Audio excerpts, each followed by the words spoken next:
बिस्मिल्लाहिर्रहमानिर्रहीम। Programme reporter के साथ मैं खाविर गुमन लाहौर से चौधरी गुलाम हुसैन साहब हमारे साथ मौजूद हैं। आज हमने अपने स्टूडियो में मोहम्मद इमरान साहब को दावत दी है। इमरान साहब का ताल्लुक दुनिया टेलीविज़न के साथ है और अरशद शरीफ के साथ बड़ा लंबा अरसा उन्होंने काम किया। तो आप इनके साथ भी आज हम बात करेंगे, कुछ अरशद शरीफ साहब की यादें ताज़ा करेंगे। एक अच्छी खबर यह है कि अरशद शरीफ शहीद का जिस्ते हाकी इस वक्त पाकिस्तान आ रहा है, दोहा के अंदर पहुंच चुका हुआ है। वहाँ पे ट्रांजिट है 10-12 घंटे का, और जो फ़्लाइट टाइमिंग अभी तक हमें बताई गई हैं वो रात 1 बजे इस्लामाबाद एयरपोर्ट जो है फ़्लाइट लैंड कर जाएगी। उसके बाद हम अरशद शरीफ को पाकिस्तान के अंदर रिसीव करेंगे और फिर उनकी जो तदफीन का टाइम और वक्त है और जहाँ पे उनकी तदफीन होनी है उसका ऐलान बाद फैमिली जो है अरशद शरीफ साहब का जिस्ते हाकी जब पहुँच जाएगा तो फैमिली उस हवाले से ऐलान कर देगी।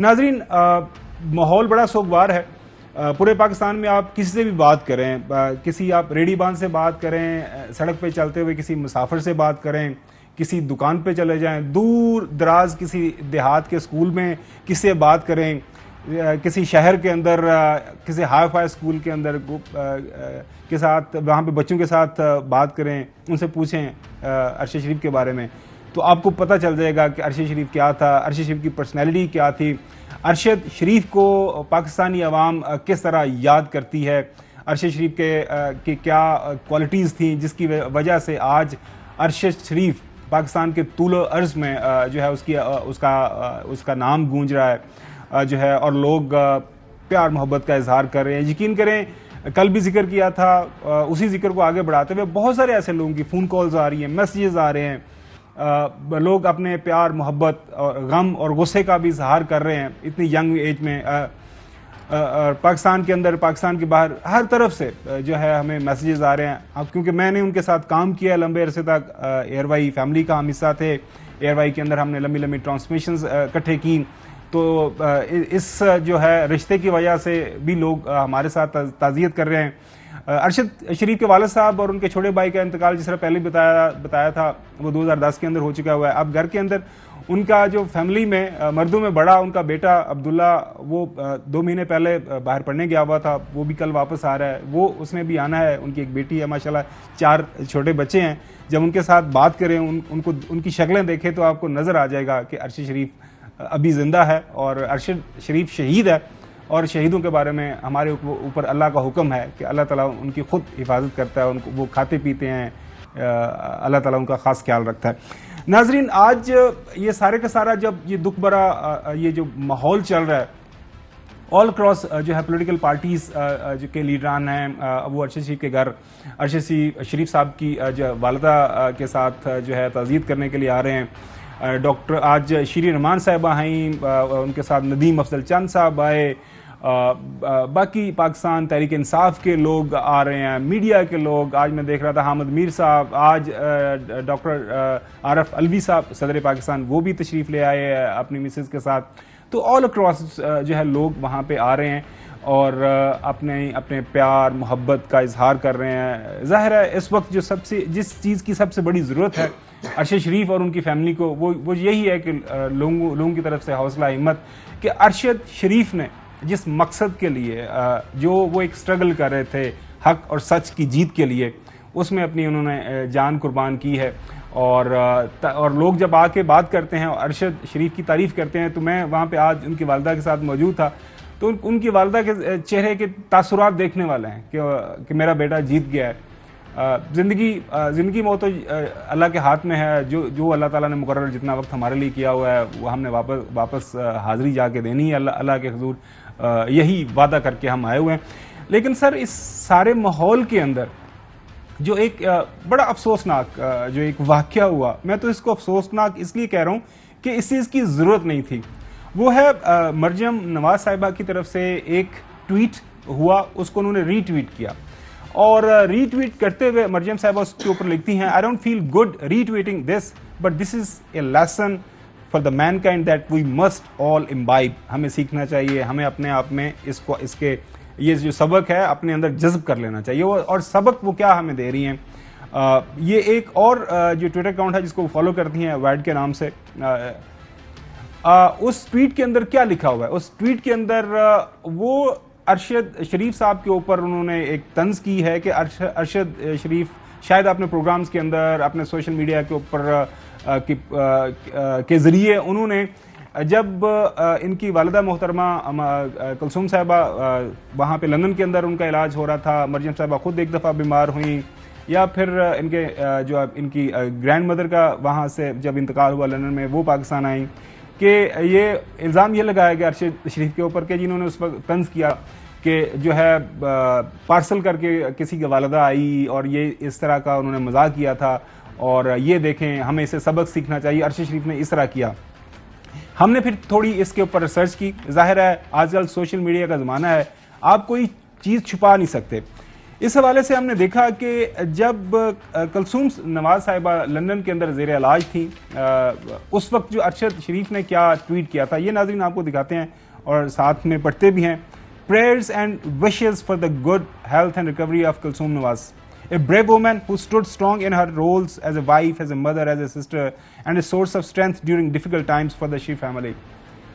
ये अरशद शरीफ ने अपने इस ट्वीट में ये एक्सप्लेन करने की कोशिश की है। पता नहीं अब मरियम साहिबा ने ये ट्वीट कभी पढ़ा या नहीं पढ़ा। उन्होंने ये इसमें ये एक्सप्लेन किया है कि कुलसूम नवाज साहिबा जो अभी ज़ेर इलाज हैं, उस वक्त जब बीमार थी, कि हम दुआ करते हैं कि अल्लाह ताला उनको जल्द सेहत याब करें। और इस ट्वीट के अंदर जो अरशद शरीफ ने ये कहा है कि कुलसूम नवाज साहिबा वो शख्सियत हैं जिन्होंने हर मुश्किल वक्त में शरीफ खानदान के लिए एक सोर्स ऑफ स्ट्रेंथ बनी। हर मुश्किल वक्त में वो शरीफ खानदान के लिए खड़ी रही।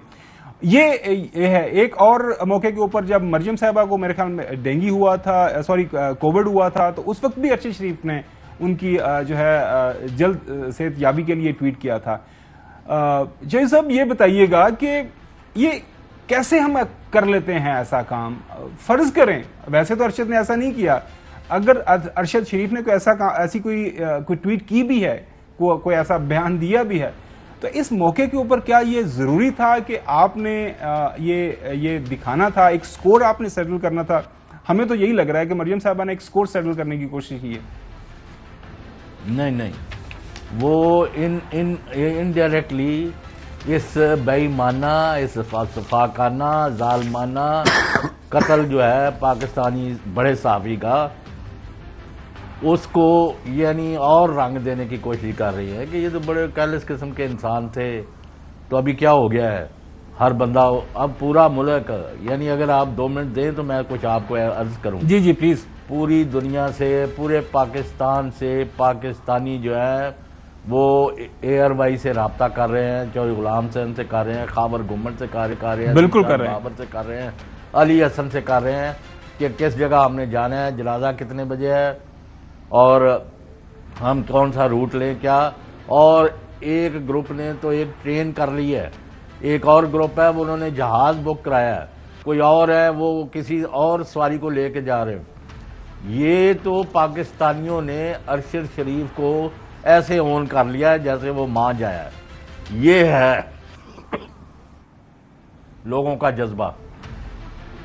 जी आपको नाजरीन एक शॉर्ट सुनाते हैं कि अरशद शरीफ साहब जब कुलसूम नवाज साहबा का इंतकाल हुआ, कैंसर का उनको आर्जा था, तो उसके बाद उन्होंने क्या कहा, उनके क्या जज्बात थे, ये जरा सुनिए जरा। पाकिस्तान और दुनिया भर में लाखों देखने और सुनने वालों को अरशद शरीफ का सलाम। हाज़रीन, बेगम कुलसूम नवाज इंतकाल कर गई, अपने खालिक हकीकी से जा मिली। इन्ना लिल्लाह व इन्ना इलैहि राजिऊन।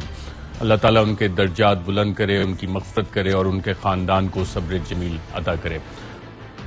इमरान साहब, आपने इतना अरसा काम किया है अरशद शरीफ साहब के साथ, आप क्या सोच सकते हैं कि अरशद शरीफ को इस तरह का ट्वीट करेगा, या कभी वो किसी की बीमारी के ऊपर कोई इस तरह की तंज करेंगे, जो एक पता नहीं किसने कोई ट्वीट कर दिया और मरियम साहिबा ने उनके ऊपर ये एक रीट्वीट कर दिया और अपने जज्बात का इजहार कर दिया उन्होंने?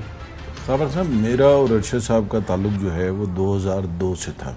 मैं डेली टाइम्स में कर रहा था काम और अरशद साहब उस वक्त डॉन में अखबार में हुआ करते थे। तो उस वक़्त से लेकर हम मुसलसल हमने डॉन में भी फिर इकट्ठे काम किया, डॉन टीवी में आप लोग आ गए, हाँ इकट्ठे काम किया। फिर वो दुनिया में मेरे 2 दफ़ा ब्यूरो चीफ रहे, डायरेक्टर न्यूज़ रहे। तो हमारा दिन में न सिर्फ बेशुमार मरतबा रब्ता भी होता था, स्टोरीज़ भी हम आपस में डिस्कस करते थे और मुख्तलिफ़ सिचुएशंस में हम इकट्ठे भी रहे।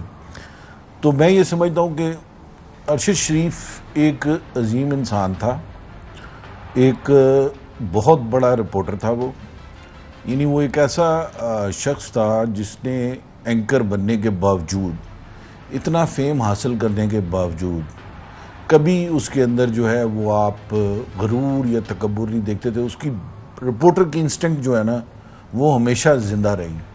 और इवन दुनिया टीवी में भी कभी मैंने ऐसा नहीं देखा कि कभी किसी छोटे मुलाजिम के साथ भी, किसी ड्राइवर के साथ, किसी पीएन के साथ, नायब कासद के साथ कभी कोई बदतमीजी की हो। आज तक कभी किसी दोस्त को उस शख्स ने तुम कहकर नहीं पुकारा। किसी को मुश्किल पड़ी है तो किसी ने उसके साथ बात की है, ज़ाहिर किया, he is always there। हाँ, इवन मैं आपको बताऊं, एक हमारे दोस्त थे, उनके साथ अरशद साहब के प्रोफेशनली मामलात ठीक नहीं थे। एक चैनल आ रहा था, उस जगह पे अरशद साहब की बातचीत चल रही, शायद अरशद साहब उस चैनल को ज्वाइन करेंगे। एक सर्टन टाइम पे आके अरशद साहब ने रिफ्यूज़ कर दिया कि मैं उस चैनल पे नहीं जा रहा हूँ। तो वो साहब जो अरशद साहब के बारे में अच्छी राय नहीं रखते थे, उन्होंने मुझसे कहा कि अगर आप अपने दोस्त अरशद साहब से ये रिक्वेस्ट करें कि अगर वो नहीं जा रहे वहाँ पे तो उनकी जगह मेरा नाम रिकमेंड कर दें। तो मैंने अरशद साहब से रिक्वेस्ट की, मैंने कहा सर इस तरह अगर आप पॉसिबल है आपके लिए कि वो आप रिक्वेस्ट कर दें उन चैनल वालों को, चूँकि पूरी मैनेजमेंट, उनके ओनर्स इस वक्त बिल्कुल आपके साथ थिक एंड थिन है, आपकी बात सुन रहे हैं, रिगार्ड कर रहे हैं। जर्नलिस्ट लोग आपकी लोग इज्जत करते हैं, आपकी रिकमेंडेशन को वैल्यू करते हैं। हाँ, तो उन्होंने मुझे कहा कि यार देख ले तू, भी फिर बाद में तंग होता है कि यार इस बंदे ने ऐसे कर दिया मेरे साथ, वैसे कर दिया। मैं कहा सर आप मेहरबानी कर दें अगर आप कर सकते हैं। तो ही वॉज सो काइंड, उन्होंने किया, उसी वक्त कॉल की और फिर उन्होंने मुझे ये कहा कि आप अपने दोस्त से कहें कि जाके मिल लें, उनका काम हो जाएगा। तो आप एक ऐसे आदमी से ये कैसे तवक्को कर सकते हैं कि वो किसी कुछ अर्सा पहले की बात है, ये सिर्फ मैं और मोहम्मद इमरान साहब जानते हैं कि मोहम्मद इमरान साहब को उन्होंने बुलाया, उनसे कहा यार आजकल चूंकि सहाफ़ी काफ़ी बेरोजगार हैं तो हमें उनके लिए एक फंड बनाना चाहिए, कोई एनजीओ ऐसी बना लेनी चाहिए जिसमें जो एंकर साहिबान हैं जो को बड़ी बड़ी तनख्वाहें लेते हैं उसमें कोई अपना फ़ंड डालें, वहाँ से उस फंड की फिर हम डिस्ट्रीब्यूशन कुछ जो है अनएम्प्लॉयड सहाफ़ियों के अंदर करें। तो वो शख्स ऐसा वो सोच भी नहीं सकता कि वो किसी की बीमारी के ऊपर, किसी मौत के ऊपर तंज करेगा। इस हवाले से आई डोंट नो मरियम साहिबा को कहाँ से ये ख्याल आया, क्यों उन्होंने ये रीट्वीट कर दिया। बहुत सारे जो लोग हैं, खासतौर पर वो जो कि मरियम साहिबा के बयानिए के प्रो हैं मीडिया के अंदर, उन्होंने भी इस बात को बुरा मनाया कि मरियम साहिबा को ये नहीं बात करनी चाहिए थी। आज खान साहब ने एक जलसे के दौरान अरशद शरीफ को किस अंदाज में याद किया, सुनिए।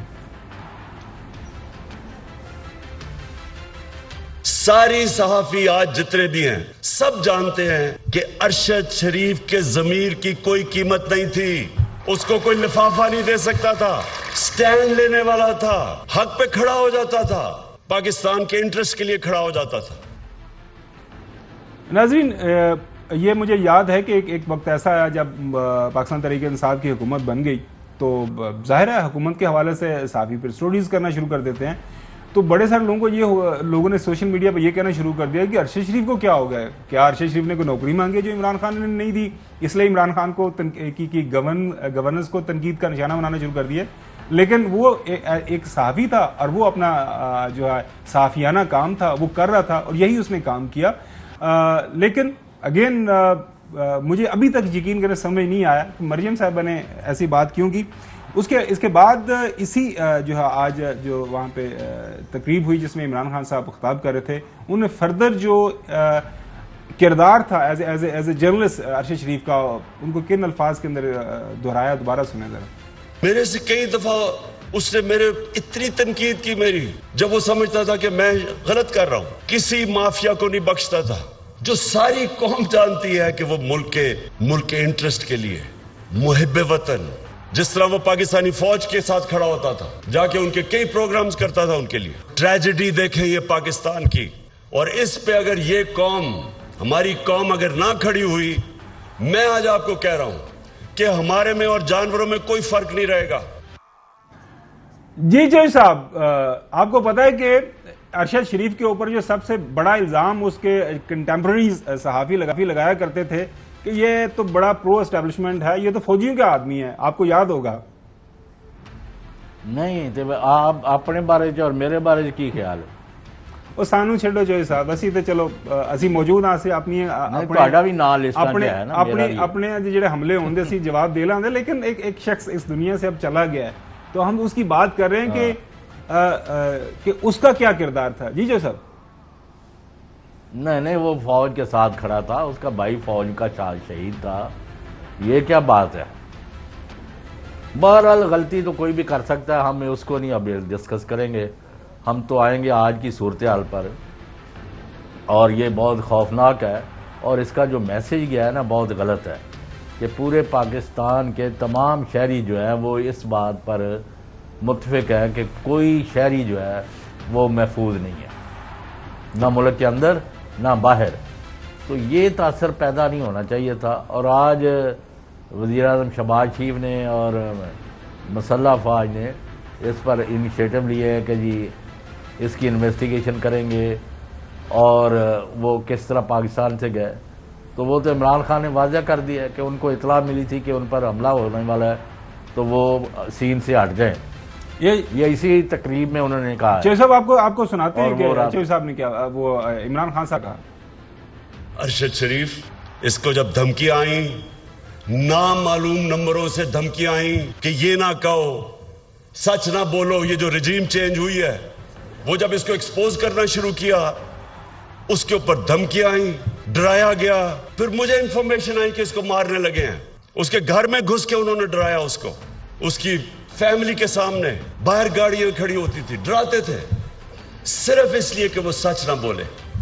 जो आप बात कर रहे थे कि खान साहब ने आज जो बात की कि जो अभी आपने जो एक आर्गूमेंट बिल्ड किया कि अब जो मैसेज गया है कि हर कोई अनसेफ, अपने आप को गैर महफूज पाकिस्तान के अंदर। No, I am very worried about it.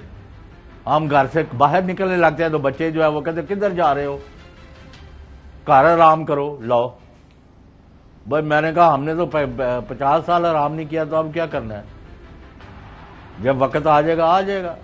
We are not going to give up.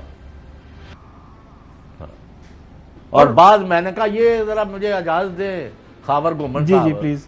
ये बहुत से बेहुदा लोग हैं, घटिया लेवल पर उतरे हुए हैं। वो इस बड़े सानिया जो कि असल में लॉस है एयरवाई का और उसकी टीम का और उसकी मैनेजमेंट का, और सलमान इकबाल जो है कोई पसंद करे या ना करे, वो अपने तमाम अपने एंकर्स को, एनालिस्ट को, रिपोर्टर्स को, मुलाजमीन को भाइयों की तरह, बच्चों की तरह ट्रीट करते हैं। और यानी वो आखिरी आदमी होंगे जो किसी के तहफ़्फ़ुज़ ना करें या उसको बाद उन्होंने अरबों खरबों का नुकसान बर्दाश्त किया, माफ़ करना, और अभी कर रहे हैं। अगर सबसे ज़्यादा किसी अदारे ने पिछले 7 महीने में नुकसान बर्दाश्त किया है फाइनेंशियल और मार्केट में और कमर्शियली, तो वो एयरवाई और उसकी मैनेजमेंट है। और फिर भी उन्होंने डटे रहे हैं, और उन्होंने यहीं से पाकिस्तान से भी उन्होंने उनको यहाँ से निकाला था। और साबर शाकर भी जो हैं उनका भी जिस हद तक तहफ़्फ़ुज़ हो सका किया, और आइंदा भी करेंगे। वो ऐसे नहीं है कि कोई तकलीफ में हो और ये जानबूझ पर हमले कर रहे हैं, हमें वो प्रोवोक कर रहे हैं, हमें इश्तियाल दिला रहे हैं कि इनके अपने करतूत जो है ना लोगों के सामने रखे जाए कि ये किस तरह लोगों को, साथियों को, वर्कर्स को हॉट पोटैटो की तरह फेंक देते हैं। कमाल है भाई। यानी बंदा भी हमारा शहीद हुआ है और हमले हम पर कर रहे हो, एयर को निशाना बना रहे हो। This is not acceptable. एयरवाई knows how to defend itself. वैसे वही हुई है। अच्छा खावर गुमन साहब आप समझाएं इनको। मैं आज क्योंकि मैं वहां पे सारा दिन गुजरता है, कल भी हम वहां पे मौजूद रहे, आज भी। आज जब वहां पे बैठे हुए थे अरशद शरीफ शहीद की वालदा के पास, तो एयरवाई की टॉप मैनेजमेंट के लोग वहां पे आए हुए थे। वो जो एक देख रहा था कि एक प्यार मोहब्बत का रिश्ता होता है। अब जाहिर है वो आए हुए थे, अपने दुख और दर्द का इजहार कर रहे थे जो अरशद साहब की वालदा के साथ, और उनकी वालदा उनका और अरशद साहब की जो मोहतरमा है, उनके बच्चे जिस तरह रिस्पॉन्ड कर रहे थे, यकीन करें आई विश कि हम वो जो प्राइवेट मोमेंट्स हैं वो हम नाजरीन को दिखा सकें कि एयरवाई एज ए फैमिली ये किस तरह ये चलाया जाता है, कौन फैला रहा है और किस तरह ये अपने मुलाजमीन का ख्याल करते हैं। पिछला जब से ये हमारे खिलाफ केसेस बने हर सतह के ऊपर, मैंने आपसे पूछा खबर, आप जवाब दे। वो बच्चों साहब देखें, अगर ऐसे लोगों को आप जवाब देना शुरू कर देंगे ना, ये जो आपको पता ही है उनके क्या मकासद हैं, क्या उनकी ख्वाहिशात हैं, क्या जी एहसन इकबाल साहब ने क्या फरमाया था रिसेंटली इस तरह। हुकूमत पाकिस्तान ने अरशद शरीफ साहब को मेरी मालूमात के मुताबिक कोई ऐसा दबाव नहीं डाला, या हुकूमत की कोई ऐसी पॉलिसी नहीं है कि हम सहाफ़ियों को मुल्क से बाहर जाने पे मजबूर करें। तो हुकूमत पाकिस्तान की कतन ये पॉलिसी नहीं कि कोई भी ऐसा सहाफ़ी जो उसके खिलाफ हो उसको खौफजदा किया जाए, उसको मजबूर किया जाए कि वो अपना मुल्क छोड़े। अब वैसे तो जोई साहब ये हमारे खिलाफ जो सारे केसेस थे वो तो इन्हीं की तरफ से हुए थे। गवर्नमेंट ऑफ द डे ने केसेस करवाए और उनको ओन किया, और हमारे खिलाफ भाई अमाद यूसुफ पर तशद्दुद किसने किया और ये सलमान इकबाल पर जाली मुकदमे किसने बनाए, और ये जो सारी FIRs बिल्कुल तख्ता मश्क किसने बनाया, अदील राजा के खिलाफ कौन बढ़ा, सदफ को मैं किस किस का नाम लूं। अब एक लिस्ट छापी फिर रहे हैं क्या कि जो अरशद शरीफ तो शहीद हो गए, अब हमने इनको नहीं छोड़ना। लो चलें, वो क्या कहते हैं, मारने वाले से बचाने वाला ज्यादा ताकतवर है। अल्लाह की तरफ से जब आई होगी तो वो देख लेंगे।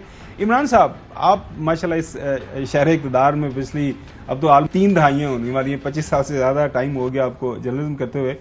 ये इस तरह का खौफ खरास, इस तरह की जो हैरासमेंट, कभी पहले इस लेवल का आपने फियर फैक्टर देखा है जो सहाफ़ी आजकल फेस कर रहे हैं? नहीं, इससे पहले इस तरह का फियर फैक्टर कभी नहीं देखा। ये नहीं, बड़े ओपनली चीज़ें जितने अंदाज से, जितने तवातुर के साथ FIRs और बाकी चीज़ें जर्नलिस्टों के ऊपर की गई हैं और जिस अंदाज से की गई हैं, और चमन से ले के अगर आप ये कहें तो खैबर तक, और फिर वाघा बॉर्डर से ले के आप चले जाएँ कराची तक, तो आपको पूरे मुल्क के अंदर मुख्तलिफ़ जगहों के ऊपर जो है वो FIRs दर्ज की जा रही हैं, फिर उसके बाद मुख्तलिफ़ केसेस डाले जा रहे हैं। और देखें, ये जो क्वेश्चन करते हैं कि अरशद शरीफ साहब को मजबूर नहीं किया गया मुल्क छोड़ने के लिए, तो बुनियादी तौर पे ये जो सारी FIRs की गई थी उसका मकसद क्या था? जो FIA उनको ढूंढ रही थी, उनके घरों पे बंदे जा रहे थे, तो उन सब का क्या बुनियादी मकसद? मैं गया हूँ एक दिन इमरान साहब, तो मैं दफ्तर में गया हूँ प्रोग्राम करने, तो नीचे वो FIA के बंदे खड़े थे। मैंने कहा ये क्या लेने आए हैं, कि जी वो अरशद शरीफ का पूछ रहे हैं, अंदाजा लगाओ।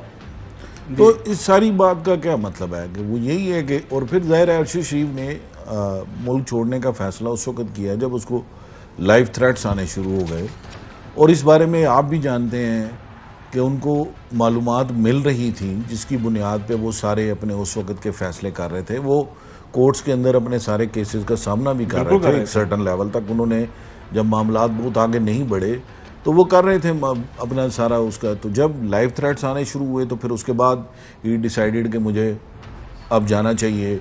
वो चाहे इमरान खान साहब ने कहा, किसी ने भी कहा, तो वो उसके बाद उन्होंने उस पूरे एनवायरनमेंट को देखते हुए एक डिसीजन लिया। तो लिहाजा अगर एहसन इकबाल साहब या गवर्नमेंट ये कह रही है कि हम तो ऐसा माहौल नहीं है, लेकिन सारे केसेस तो इनकी हुकूमत की तरफ से हुए हैं।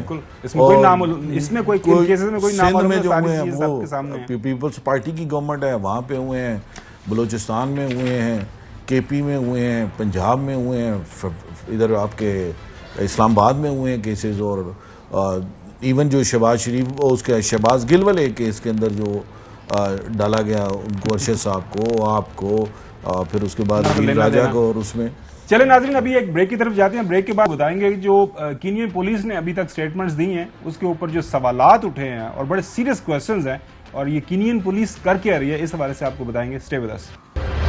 जी नाज़रीन, अभी तक जो कीनियन मीडिया की रिपोर्ट्स हमारे सामने आई हैं अरशद शरीफ शहीद के केस के हवाले से कि क्या क्या सवाल हैं, ये आपको सुनाते हैं। ये मिगाडी की रेंज किजाडो काउंटी में वाक़े एक कोनिया फार्म है। ये मिगाडी रोड से 40 किलोमीटर की मुसाफत पर है, जहां पाकिस्तानी साफी अरशद शरीफ क़याम करने आए थे। ये फार्म हाउस और शूटिंग रेंज अरशद शरीफ के दोस्त की मलकियत है। यहाँ काम करने वाले मुलाजिम के मुताबिक पूरा दिन गुजारने के बाद अरशद शरीफ 23 अक्टूबर की शाम अपने दोस्त खुर्रम अहमद के साथ कोनिया फार्म से रवाना हुए। कोनिया फार्म से निरोटी जाने वाले रास्ते पर मेगोडी के कामो कोरो रोड पर गाड़ी पर गोलियों की बौछार करके नामवर पाकिस्तानी तहकीकाती सहाफी अरशद शरीफ को कत्ल कर दिया गया। इस वाक़े के करीब एक रोज बाद कीनिया पुलिस ने इतराफ किया कि पाकिस्तानी सहाफी को पुलिस एहलकारों ने फायरिंग करके कत्ल किया है। पुलिस ने इसे शनाख्त में गलती का मामला करार दे दिया। 50 साल सहाफी वकूआ के वक्त जिस गाड़ी पर सवार थे उसका रजिस्ट्रेशन नंबर KDG 200M है। गाड़ी के सीरीन पुलिस स्टेशन में मौजूद है। पाकिस्तानी सहाफी के कत्ल ने बेपनाह सवालात को जन्म दिया है। क्या पुलिस ने गाड़ी को रोकने की कोशिश की थी और क्या कार सवारों ने हुक्म मानने से इनकार कर दिया था? जब कार सवारों ने पुलिस पर फायर नहीं खोला तो उन पर पुलिस ने क्यों फायरिंग कर दी? पुलिस ने गाड़ी रोकने के लिए उसके टायरों में गोली मारने की बजाय कार सवारों पर गोली क्यों चला दी? पुलिस ने ड्राइवर की बजाय सवारी को निशाना क्यों बनाया? पुलिस ने क्योंकि जब मुबैना तौर पर छीनी हुई गाड़ी में मगवी बच्चा भी मौजूद था। ऐसा क्या हुआ जो इस गाड़ी से मुतल्लिक शनाख्त में गलती का सबब बना? पुलिस को गाड़ी के नंबर KDJ 700F और KDG 200M में गलतफहमी कैसे हो गई? जो गाड़ी छीनी गई थी उसका रंग और मॉडल क्या था?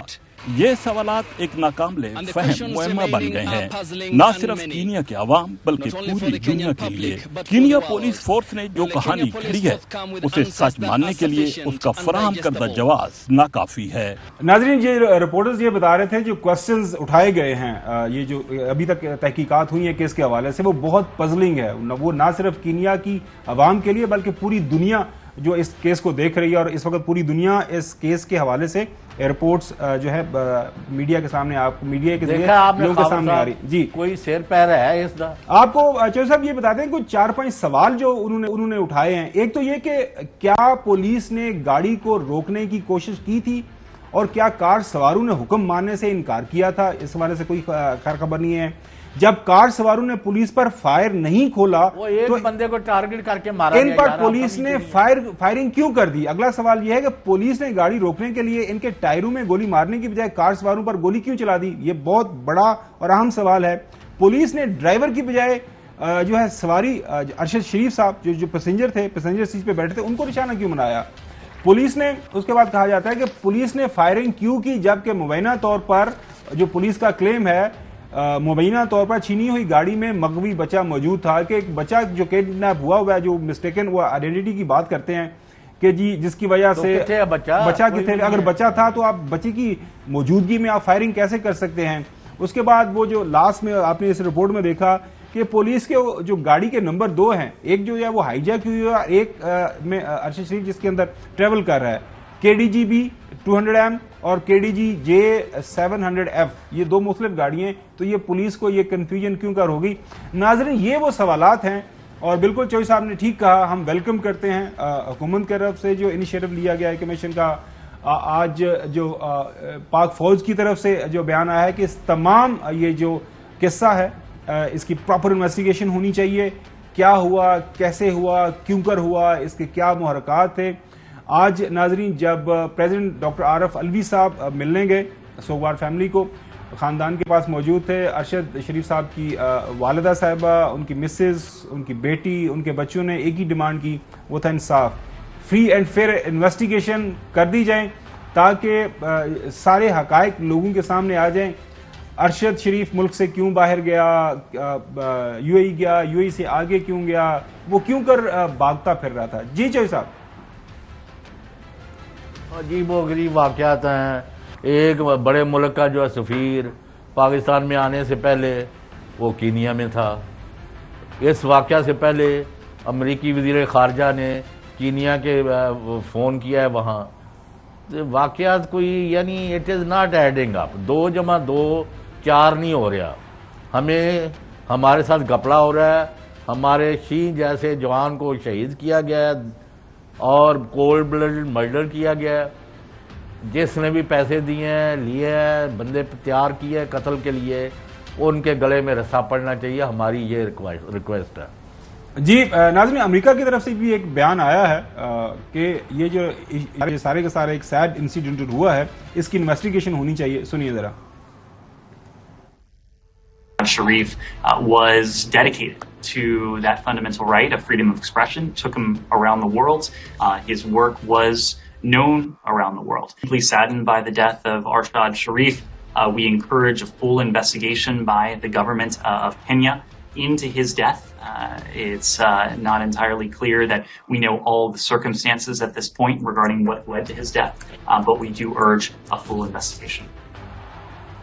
जी इमरान साहब, हमें उम्मीद करनी चाहिए कि फुल इन्वेस्टिगेशन हो जाएगी।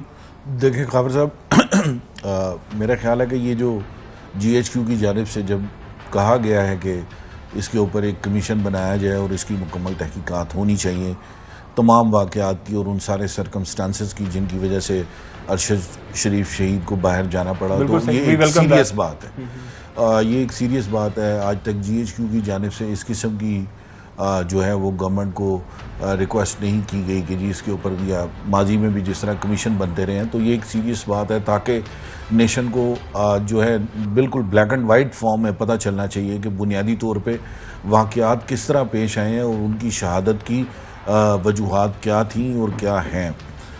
दूसरी बात ये है कि इंटरनेशनल जो डिमांड्स की जा रही हैं, तो अगर इंटरनेशनल इन्वेस्टिगेशन होनी है फिर वो या तो फिर under the flag of UN होनी है, या फिर ये कि कोई और तरीकाकार उसका अडॉप्ट किया जाए ताकि एक कंसोर्शियम मिलके जो है एग्जैक्टली पाकिस्तान से जो इंडिपेंडेंट जर्नलिस्ट हैं वो they can become part of that investigation. नाज़रीन, अभी ब्रेक की तरफ जाते हैं। ब्रेक के बाद आपको बता कि पाकिस्तान तहरीक इंसाफ का जो लॉन्ग मार्च है वो कहां तक पहुंचा है। वेलकम बैक नाज़रीन। लॉन्ग मार्च इमरान खान साहब ने अनाउंस की हुई है एक डेट, वो कौन से दिन बताए हुए हैं, वो दिन आने वाले हैं। क्या कहा था कि किस दिन इमरान खान साहब लॉन्ग मार्च अनाउंस करेंगे, सुनिए जरा। देखिए, मैं सोच रहा हूँ फ्राइडे को, थर्सडे को डेट अनाउंस करूँगा। जी चौधरी साहब, थर्सडे को कह रहे हैं खान साहब डेट अनाउंस कर देंगे कमिंग थर्सडे, तो वो डेट क्या होगी? उसके बाद हफ्ता, 10 दिन, 2 हफ्ते, 3 हफ्ते, क्या बताएंगे? नहीं, अभी तो वो कोशिश तो उनकी ये थी कि लॉन्ग मार्च की नौबत ना आए, जलसा जुलूस ना हो, एजिटेशन हो, लोगों का अपना रियासती अदारों से और पुलिस से और दूसरों से तसादम ना हो। उनका जितनी एफर्ट है ना 25 मई से लेके आज तक खान साहब यही चाहते थे, लेकिन ये लोग उनको फोर्स कर रहे हैं कि तसादम हो, और इस क्योंकि उनके पल्ले कुछ नहीं है, ना वोट है, ना उनके पास कोई बेचने को नैरेटिव है, तो इसलिए वो चाहते हैं कि खान का तसादम हो जाए, यानी अवाम का तसादम हो जाए रियासत के अदारों से, और यहाँ एमरजेंसी या मार्शल लॉ लग जाए ताकि 2-3 साल ना वजह बांस ना मानसरी। तो फिर जो मकासद हैं, जो ऑब्जेक्टिव्स हैं इमरान खान साहब के, वो जो हासिल करना चाह रहे हैं, जो जाहिर है उन्होंने अपने वोटर सपोर्टर्स को तैयार किया है, पब्लिक को तैयार किया है, पूरे मुल्क के अंदर तूफानी दौरे किए हैं और एक नहीं दर्जनों दौरे किए हैं, लोगों ने रिस्पॉन्ड भी किया है। लोग तो अब इंतजार कर रहे हैं इस कॉल का, तो कॉल आ जाएगी तो उसके बाद आपकी जो खबर आपने गुज़िश्ता हफ्ते दी थी कि शायद लॉन्ग मार्च अनाउंस हो जाए, लेकिन no going back, there is no going back. बिल्कुल उसमें ज़ाहिर खान साहब की सियासत भी एट स्टेक आ जाएगी कि इतनी तैयारी की है और इस तैयारी के बावजूद अगर वो नाकाम होते हैं तो उसके बाद ये सारे आप देख लेना अरशद शरीफ के जनाजे पर क्या असर होता है। बिल्कुल नाजरीन, हमने आज डॉक्टर आरफ अलवी साहब से रिक्वेस्ट भी की है अरशद शरीफ साहब के जनाजे के लिए कि उनको यहाँ फैसल मस्जिद काफ़ी खुली जगह है, वहाँ पे हम जनाजा करवा सकें, क्योंकि पूरे पाकिस्तान से, पूरी दुनिया से लोग वहाँ पे आना चाह रहे हैं। कमिंग बैक टू द जो पॉलिटिकल जो सिनारियो डेवलप हो रहा है, तो आपको क्या लग रहा है, क्या होने जा रहा है? देखें, अभी तक तो जो मेरी अपनी ऑब्जर्वेशन ये है कि अभी तक क्यास जो है वो चल रहा है। अभी ज़ाहिर है खान साहब की अनाउंसमेंट जो है वो उसके अंदर मेन फैक्टर है कि वो कब इसको अनाउंस करते हैं कि मैं अपना लॉन्ग मार्च ला रहा हूं। आप बताएं, लॉन्ग मार्च होगा प्रैक्टिकली या उसके बगैर को मामला हल हो जाएंगे? अपेरेंटली तो उसके बगैर मामला हल होते नज़र नहीं आ रहे। उसकी रीज़न आप ये देखें ना कि जैसे ही ये जो अभी रिसेंटली जो आसमा जहांगीर कॉन्फ्रेंस के अंदर जो हुआ, जब उसके ऊपर रिएक्शन हुआ तो बिलावल भुट्टो जरदारी को शर्मिंदगी का सामना करना पड़ा और फिर एक वजीर को इस्तीफा भी देना पड़ा। नाज़रीन, पाकिस्तान के सियासी मंजरनामे के ऊपर बहुत कुछ हो रहा है। हम सब की, चौधरी साहब की, मेरी, मोहम्मद इमरान साहब की ख्वाहिश भी है, हमारी दुआ भी है और उम्मीद भी हम करते हैं कि पाकिस्तान का ये जो सियासी इस वक्त चल रहा है, जो लड़ाई जारी है, वो बगैर किसी टकराव के, बगैर किसी बड़े क्राइसिस के हल हो जाए। लेकिन फिलहाल जो हम बयानात सुन रहे हैं, जिस तरह के मामलात आगे बढ़ रहे हैं, खान साहब अगर लॉन्ग मार्च लेके आ जाते हैं, उनके पास ताकत भी है, चार पांच हुकूमतें उनके पास हैं, आवाम भी उनके साथ है, साथ खड़ी है, वो अगर आके इस्लामाबाद का मुहासरा कर लेते हैं, राना सनाउल्लाह साहब कहते हैं कि मैं पूरी तरह तैयार हूँ, मैंने इतने शेल्स खरीद लिए हैं, इतने ड्रोन्स अटैक कर लिए हैं, तो मैं सब कुछ करूँगा, खान साहब का सामना करूँगा। आने वाले दिनों के अंदर सियासत क्या जो है रुख इख्तियार करती है वो बताएंगे इंशाल्लाह। पाकिस्तान की अल्लाह खैर रखे। कल तक इजाज़त दीजिएगा। अल्लाह हाफ़िज़।